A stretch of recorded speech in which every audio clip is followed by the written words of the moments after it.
Malaysia dan Thailand memang tetangga yang sangat dekat, tapi dalam segala urusan mereka selalu berada di kutub yang berbeda.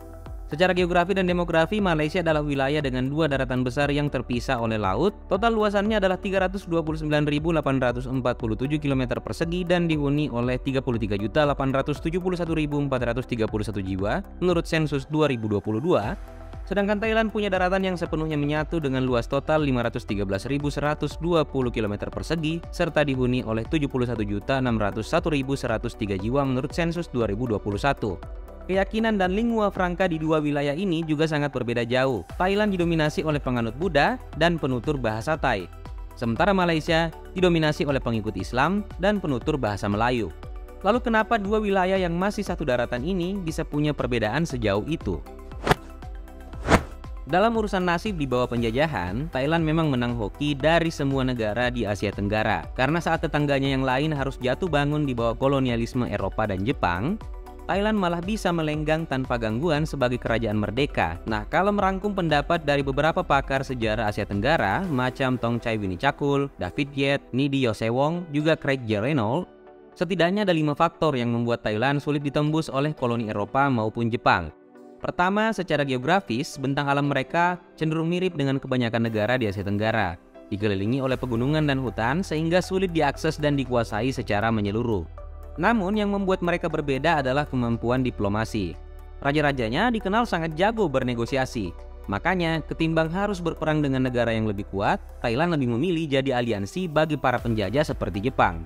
Meski saat para penjajah ingin menaklukkan daerah di sekitar Siam, tidak sedikit juga negosiasi yang berakhir dengan penyerahan wilayah, seperti Laos ke Prancis, serta Malaya Utara yang diberikan ke Inggris Raya saat perjanjian Anglo-Siam pada 1909.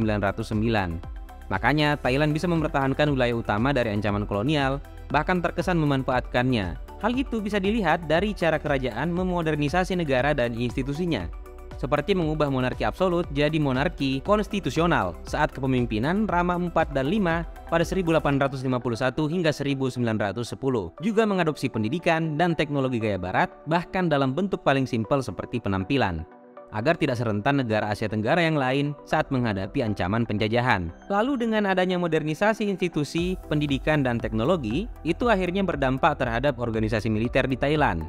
Pengalaman bekerja sama dengan berbagai kekuatan besar seperti Prancis, Inggris, dan Jepang lantas jadi sebuah proses pelatihan yang membuat tentara dan institusi militer di Thailand jadi lebih maju dibanding tetangganya.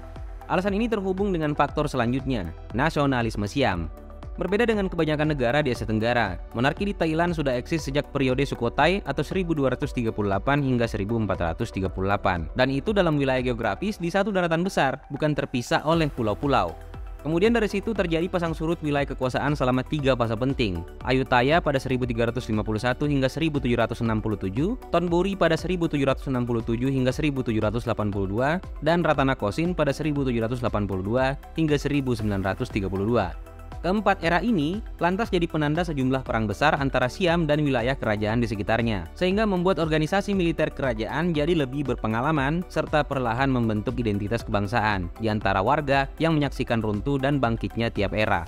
Makanya saat para penjajah dari Eropa tiba dan mencoba ekspansi, mereka selalu gagal karena ikatan kebangsaan sudah menyatukan pribumi dari berbagai wilayah lebih dulu. Di bawah kekuasaan seorang jebolan Universitas Oxford bernama Vajirabhut atau dikenal juga sebagai Rama VI. Malaysia jelas tidak punya latar belakang sejarah sepanjang Siam atau Thailand, karena saat kerajaan Ayutthaya masih eksis, seluruh wilayah mereka masih jadi bagian dari Sriwijaya, dinasti yang jadi bagian dari kekuatan politik Mandala.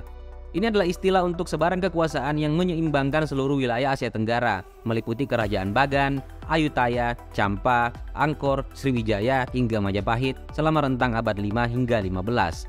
Nah, titik awal sejarah Malaysia justru baru dimulai setelah kemunduran Sriwijaya pada abad 12, yang diikuti dengan kebangkitan dinasti Islam pada seluruh wilayah Malaya lewat kedatangan pedagang Arab dan India pada abad ke-13. Kerajaan Islam pertama di wilayah ini adalah Kesultanan Malaka, didirikan oleh Pangeran Sriwijaya bernama Parameswara saat dalam pelarian yang jadi seorang muslim setelah beberapa tahun berkuasa. Kemudian mengadopsi gelar sultan yang sebelumnya cuma dipakai oleh penguasa Timur Tengah.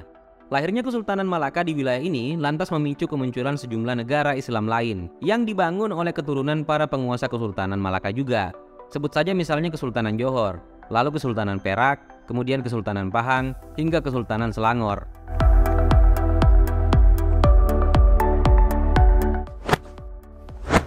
Riwayat sejarah kerajaan baik di Thailand dan Malaysia pada akhirnya masih mempengaruhi sistem politik kedua negara sampai sekarang. Thailand yang sejak awal terus hancur dan dibangun dari satu wilayah kekuasaan di daratan yang sama, masih menggunakan monarki konstitusional yang diadaptasi sejak Rama IV, di mana raja yaitu Vajiralongkorn atau Rama ke-10 hanya berperan sebagai kepala negara sekaligus simbol identitas dan persatuan bangsa, dengan sedikit kekuasaan langsung di bawah konstitusi dan lebih banyak diwakili oleh Majelis Nasional, Dewan Menteri, dan Pengadilan. Proses pemilihannya juga masih dilakukan lewat suksesi berdasarkan garis keturunan, berbeda dengan jabatan Perdana Menteri sebagai kepala pemerintahan yang dipilih langsung oleh rakyat, lewat 2 kamar di Majelis Nasional, Senat sebagai majelis tinggi, serta House of Representatives atau DPR sebagai majelis rendah.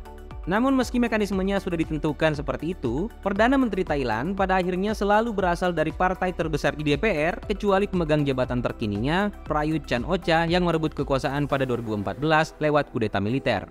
Sampai sekarang Malaysia juga masih menggunakan sistem monarki seperti Thailand, namun dengan kondisinya yang diperintah oleh Serikat 13 negara bagian di bawah 3 wilayah federal, maka jelas ada perbedaan dari banyak segi. Pertama dari segi nama, Malaysia menggunakan sistem monarki federal elektif konstitusional karena setiap wilayah secara eksekutif punya 3 jenis kepala daerah, gubernur, yang di pertuan negeri dan yang di pertuan besar, serta sultan. Tapi wewenang pemerintahannya tetap diatur oleh menteri besar atau perdana menteri.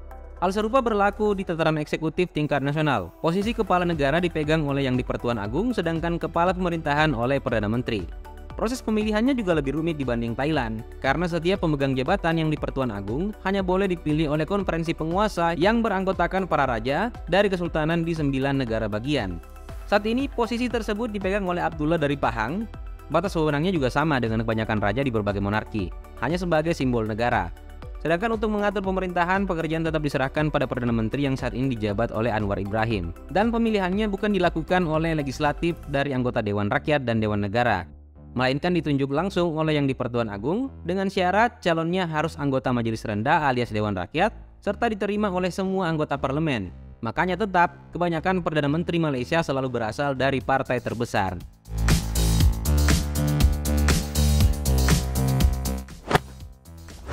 Terlepas dari perbedaan kedua negara ini, baik Malaysia maupun Thailand sampai sekarang masih jadi pemain kunci dalam pasar ekspor di Asia Tenggara selama 2022. Thailand memegang nilai sebesar 287 miliar USD, sedangkan Malaysia 297,60 miliar USD. Namun tetap saja, dalam urusan PDB, Thailand lebih unggul sebagai pemegang posisi kedua di Asia Tenggara, dengan nilai total mencapai 534,7 miliar USD, sedangkan pemegang posisi pertama adalah Indonesia dengan nilai 1,38 triliun, sementara Malaysia hanya 434 miliar USD.